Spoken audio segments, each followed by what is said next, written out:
I don't work with you, but I bet you $100 I know the people you work with. Every office or company around the world has the same type of characters. They make us laugh, they piss us off, and they become part of our lives. My favorite characters in TV history are from my favorite show, The Office. It emerged in early 2000s and quickly changed the comedy game. It's a documentary-style comedy that follows the day-to-day operations of a small paper company in Pennsylvania. I remember sneaking downstairs after my parents went to bed and turning on our little TV in the living room to watch it. I would sit there with the lights out, dying of laughter, trying to keep quiet, and honestly, it was so hard. That's what she said. Excuse me.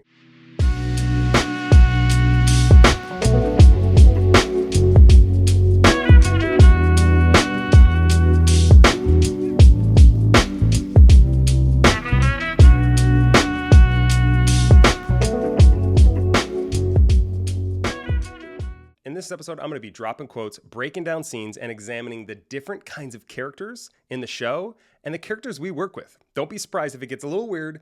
I got to tell you, the show brings it out of me. I'm having entirely way too much fun prepping and filming these videos for YouTube. So if you're not watching the videos and you're just listening to the audio, you'd be missing out. And if you love The Office or workplace personality archetypes, then I know you're going to love this episode. If you haven't seen the show, my selfish goal is to get you to watch your first episode. So I remember watching the show and almost screaming at the screen, trying to tell the characters to see their blind spots, trying to warn them what to watch out for. And in your job, you're going to encounter the same types of characters. And my hope is that you develop a new appreciation for those folks and you learn how to help them be their best and how to optimize their style. So I want to jump into our first character archetype, Michael Scott, Mr. Nothing But Heart. And my favorite quote from Michael is, "I'm not superstitious, but I am a little stitious." Michael is the branch manager of Dunder Mifflin in Pennsylvania. And I want to set up a scene. There is a new CFO at your company, and he asks you and 3 of your peers to give a presentation about your department so you can get a better understanding of your business. Now, most people would assume that the CFO wants to hear about the numbers. They want to hear about the trends and the P&L, but not Michael Scott.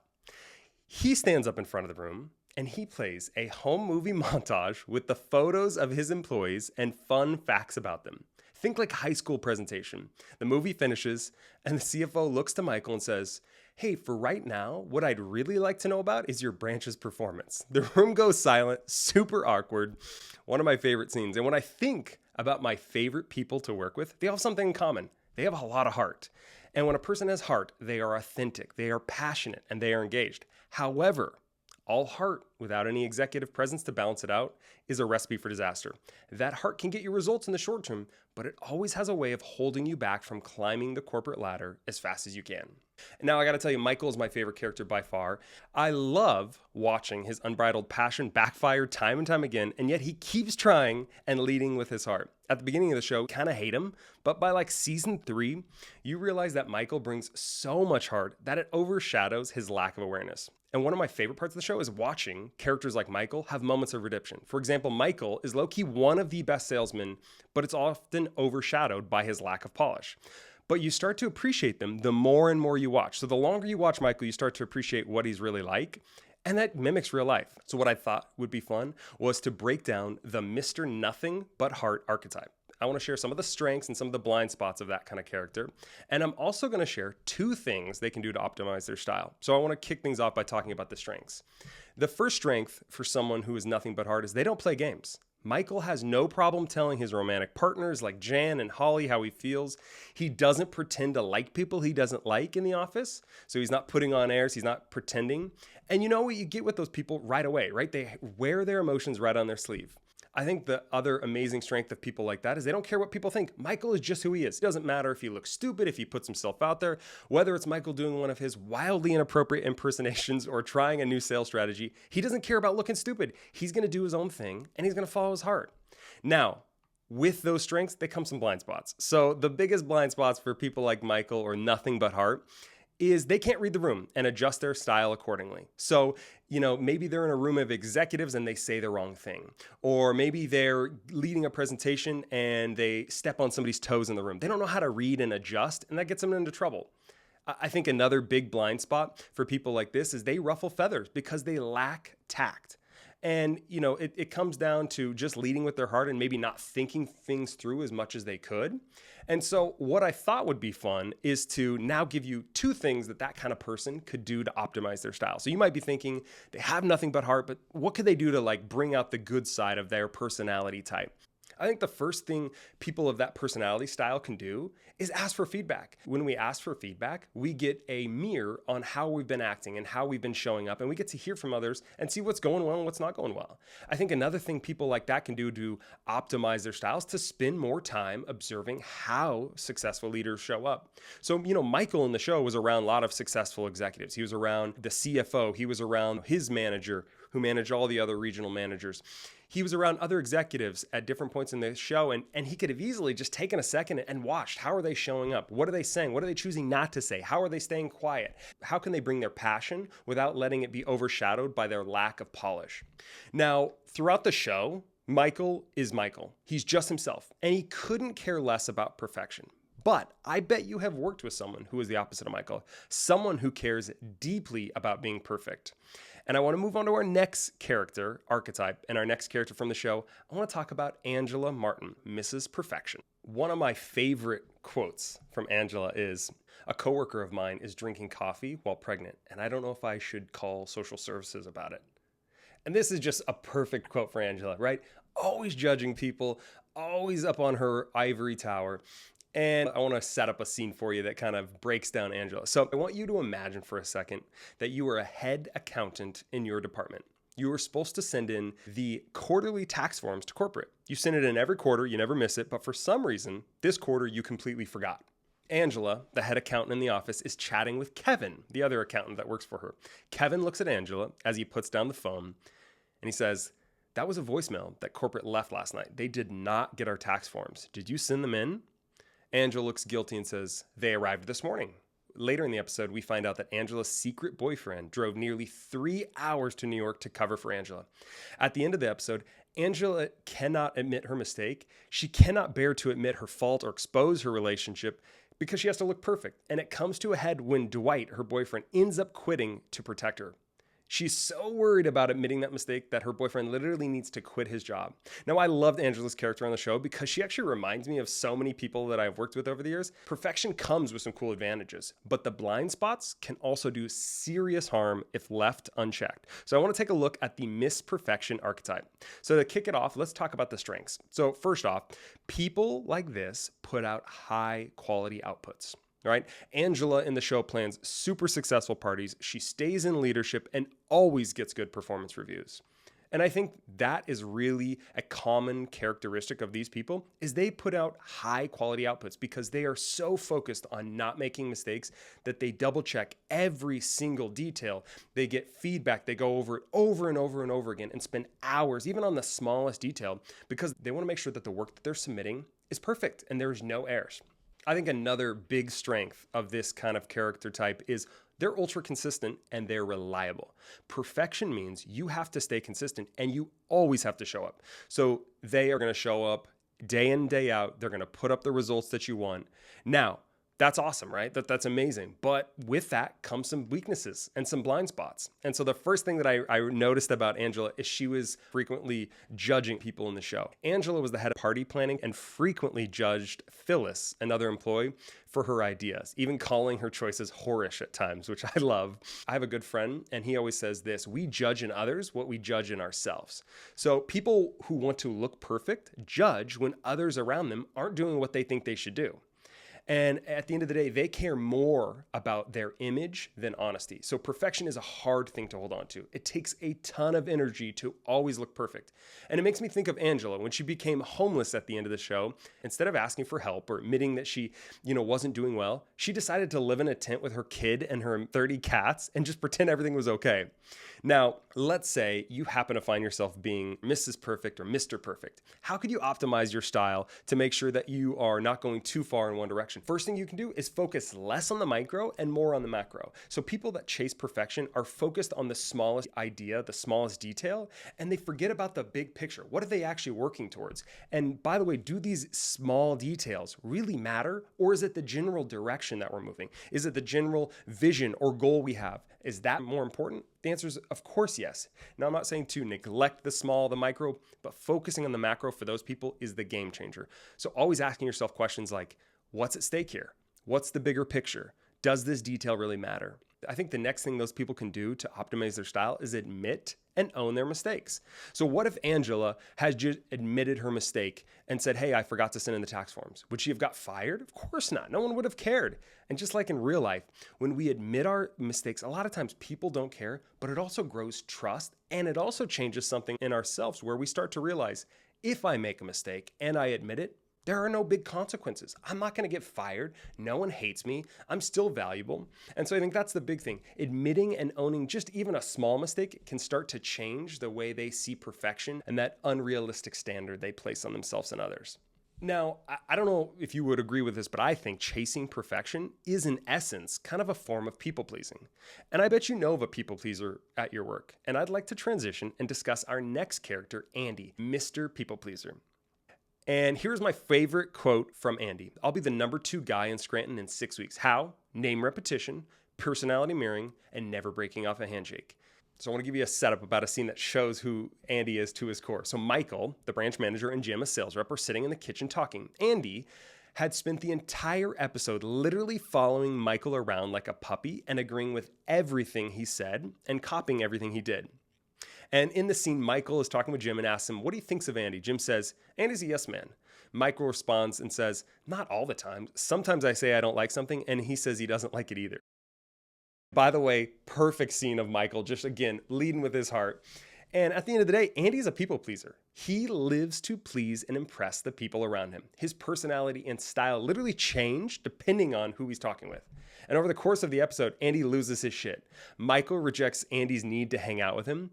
Jim hides his cell phone as a prank, and Andy ends up punching the wall in one of the most cringeworthy moments in TV history. And I can totally relate with Andy's character, not the anger issues or the punching, but the need to please others. Andy wants people to like and accept him. And early in my career, I was so concerned about fitting in and pleasing those around me that I started to even begin to lose a little of my sense of self, just like Andy does at different moments throughout the show. Now, with that, I want to take a closer look at the Mr. People Pleaser archetype. So let's start with the strengths. So the first one, I think people like this build rapport easily. In the beginning of that episode, Michael instantly likes Andy because he is so easy to be around. And I think that just shows those kind of people, they are good at reading what people want and giving it to them. So they can build rapport super, super quickly, which by the way, super big advantage. If you're in an interview, if you're starting at a new company, if you're taking over a new team, what a great advantage to have is to be able to build rapport quickly. I think another big one is these kind of people take risks. And I don't even know if it's because they are doing it strategically or if they're just doing it in order to fit in or to please people, but they're willing to take even potentially bigger risks than the people around them because it's what they think they should do. So like a couple examples, Andy moves a couple of states over to take a job in Pennsylvania. He moves into leadership, right? These are big risks. But again, he's doing it to please others. He's doing it to please his dad, to please a boss, to please his family, friends, or whatever. And so obviously some big advantages to taking big risks and building rapport, but there's also some big blind spots and some big weaknesses that come along with this archetype. So let's dive into those. So I think the first one is it can be really hard to trust someone like this. How can you trust someone who is feeding you what you want? Right? Is what they're saying what they really believe? Are they just saying that? Do they have original thought? I think another really big blind spot for this kind of archetype is they can lack innovation or creativity. Like if all you do is copy others to fit in, what are you really bringing to the table, right? What is your unique perspective? What is your unique opinion? Or are you just parroting and copying the people around you, right? That can be pretty exhausting. Now, there are some things you can do to optimize if this is your style. And again, take it from a guy who has struggled with people pleasing. I think the first thing you can do is share more of your own perspective or opinions. So how can you share more of what you're thinking? And I think another thing you can do is pick moments to be honest, even if it's hard or uncomfortable. So I remember when I was struggling with this, I would literally tell myself when I was going into a one-on-one or when I was going into a meeting, Austin, I want you to say one uncomfortable thing today that you believe that people in the room may not agree with. And my goodness, raising your hand and saying something that people are going to disagree with, It is one of the hardest things to do for a people pleaser. But man, you get so much power from doing that. You feel more confident and you share something small and then you can share something bigger and you keep snowballing. And then you get to a point where you're able to just be yourself and you're less worried about the people around you and what they think of you, more worried about being yourself, which by the way, is what we all want. We want to be the same people at work as we are at home. And we want those two to be authentic and be cohesive. Now, when you care too much about pleasing others, you can annoy the crap out of people. Andy had a special knack for bugging Jim. And speaking of Jim, I want to transition and tell you about my other favorite character in the show, Jim Halpert, Mr. Wasted Potential. I want to kick things off by sharing a quote that I think just perfectly encapsulates Jim's style. Right now, this is just a job. If I advance any higher in this company, this would be my career. And if this were my career, I'd have to throw myself in front of a train. I love that quote. I think it's so perfect, summing up Jim and his style. Now, here's the setup of the scene I want to cover. Jim is the sales rep, and he is always messing with Dwight, another sales rep. Jim spends hours creating elaborate, clever pranks on Dwight. Really hilarious pranks, like wrapping his entire desk in wrapping paper or moving his desk into the bathroom. And instead of trying to sell more or move up the ladder or make an impact, he devotes so much time into just having fun. I want to break down one of my favorite scenes. So the office is gathered in the conference room to welcome Charles, a new senior leader who's going to be visiting the branch. And Jim is wearing a full tuxedo with his hair slicked back because he's pranking Dwight. Now, Charles walks in the room and he looks at Jim up and down and says, "Why are you wearing a tuxedo?" Jim chuckles and says, "I didn't think you'd notice." He looks visibly nervous and awkwardly walks away. In that moment, Jim lost all of his credibility and the potential for a good first impression. He looked junior. Jim wasn't thinking about the bigger picture when he got dressed for the day. He was more concerned with having fun. Jim wasted years of potential because he wasn't thinking about the bigger picture. He wasn't dreaming forward and he wasn't acting on anything meaningful. He was just in the moment. He was reacting instead of being proactive. And that's how wasted potential happens. When we aren't clear on where we're going, we default to staying where we're at. Jim is a fun character, and I gotta tell you, I love his vibe for so many reasons. I love that he found his wife at work, just like me. I love that he enjoyed having fun at work. I think there's nothing wrong with that. And I love that in the end, he actually rises to the occasion and starts to fulfill his potential by starting a business. But for more than a decade, he stayed in the same role, at the same company, doing the same thing. It almost felt like he didn't feel fulfilled in his work, and he just decided to coast. I have seen too many smart people coast because they either haven't found their path or they're on the wrong one altogether. And I've done that too. I've wasted potential over the years, but I think it's really interesting to look at Jim, Mr. Wasted Potential, because he does it for so long. So let's jump into it and break down some of the strengths, the weaknesses, and some of the things they can do to optimize. So to kick things off, let's talk about the strengths. So Jim is highly creative. So like when he wants to channel that creativity, he gets amazing results. People love Jim when he's actually applying himself. It just doesn't happen very often.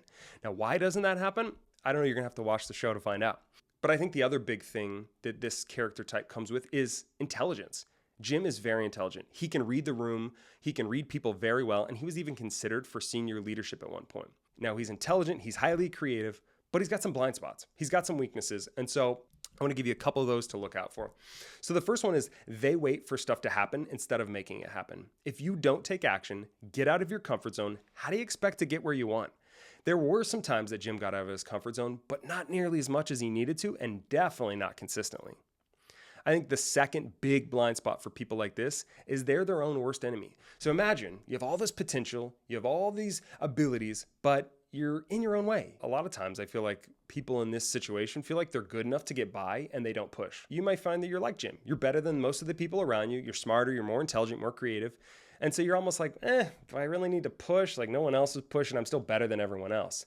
And so I think that kind of goes back to things we've talked about earlier in the podcast is when we're comparing ourselves to others, never a good thing. But what are we doing to compare to ourselves? Are we really pushing ourselves to the best of our ability? Are we benchmarking against ourselves? Now, there's a couple of things you can do if you find yourself in this situation. The first thing you can do is find a way to channel your energy into work you actually care about. So there were 2 or 3, maybe 4 moments in the show where Jim found something he was interested in. He wanted to be the manager of the branch at one time, so he applied himself and put himself out there. And that was a good run for Jim. And then he kind of backslid and things didn't go as well when he had to step back into his previous role. what can you find at your work to channel your energy? So there's going to be work that you do that's not interesting, right? We all have that. But there are maybe some small things. Maybe it's a small project or a small initiative or a small, situation with a person where you can just affect their life in a positive way and mentor and coach them. But finding a way to channel that energy, that intelligence, that creativity into something you actually care about, that's the key here. That's where you're made in the shade. When you're able to channel that value, that potential into something that's important to you, killer. I think the other thing that people like this can do is keep your eye on the long-term goal and make micro decisions to support it. What if Jim had a clear goal on what he wanted to do in the long term? What if in the first couple of seasons he knew, I want to move up and become a director. I want to become a regional manager like Michael. What would have happened if he would have had that goal early on? I think it could have been really cool to see Jim rise up the ranks even faster. And so if you are finding yourself as that archetype, if you're that type of character, hey, at the end of the day, you've got all the makings for success. Just get out of your own way. Think about the long term. Find something you actually care about. You're going to be fantastic. Now, I think Jim is one of the biggest time wasters in the office. However, another classic character named Kelly was a close second. So I want to wrap up by covering our last character, Kelly Kapoor, Mrs. Blind Confidence. So let's kick it off by sharing my favorite quote. I think sometimes people are really mean to the hot, popular girl. Kelly is insane, but I love Kelly. I want to set up a scene of Kelly doing her thing. So Kelly is the head of customer service for the branch. So for most of the show, Kelly is more concerned with celebrity gossip and pop culture than doing a good job. But in season 7, Kelly gets a shot to be part of the company executive trainee program. Now, she only did it because her boyfriend told her to, and she has let this tiny little power go straight to her head. So here's the scene. The camera is interviewing Kelly, just like I'm talking to the camera right now, and she says, this summer, I did the Minority Executive Trainee Program. You guys, I'm really smart now. You don't even know. You could ask me, Kelly, what's the biggest company in the world? And I'd be like, blah, blah, blah, blah, blah, blah, blah, blah, giving you the exact right answer. When I think of a character that makes me laugh consistently, it's got to be Kelly. Her misplaced confidence is absolutely hilarious. She says the wrong things and looks so cringe, yet her confidence helps her navigate her career and ultimately get what she wants. So I want to close out by taking a look at the Mrs. Blind Confidence archetype. So the first things first, let's look at the strengths. So number 1, fearless communication. Kelly isn't afraid to share her opinions in meetings. She will say the uncomfortable thing. She'll call the person out. She'll say what everybody else is thinking. She'll just say anything that pops into her brain at any time. Doesn't matter who the audience is. If it's the CFO in the room, if it's the CEO of the company, doesn't matter. Fearless communication. For that, I respect her, by the way, because I think that's a cool skill. Now, the other thing that I think Kelly has in spade is charisma. Kelly is fun to be around because she has so much dang charisma and energy. She knows who she is and what she wants. And so people want to be friends with Kelly. She has no trouble making friendships in the office. People love her. She's hilarious. Now, with all that hilarity and that fearless communication and confidence comes some blind spots, some weaknesses, some things that aren't so good. So I want to cover the 2 things that I think Kelly struggles with and people that are like this character really struggle with. So I think characters like this lack self-awareness. They think what they say and do is always right, and they're not willing to look at how they show up when they get poor results. So even if people roll their eyes in a meeting after they said something, they're like, it's okay, I'm confident I'm doing the right things. I think another big blind spot is highly reactive. Confidence can mean you have strong feelings and you're okay to show them, but that also means that sometimes we're not holding back. We're not leading with empathy. We're just saying whatever we think. That can piss people off. Now, you may be asking, well, what can a Kelly do or a blind confidence archetype do to optimize their style? There's 2 things they can do. The first thing they can do is ask for feedback. If Kelly had just more frequently asked for feedback from Michael, from maybe Pam, what could have happened? Could she have started to show up better? Could she have said the right things? Could she have moved up faster? Could she have gotten paid more? Could she have built more trust with the people around her? I think so. I think the second thing she could do is pause before speaking. Now, this is something I'm guilty of. I'm going to admit it. I'm going to be honest with you. I do it as well. I don't always pause before speaking, and we fail when we do that. Because what if we have something more intelligent to say if we just put another second of thought in?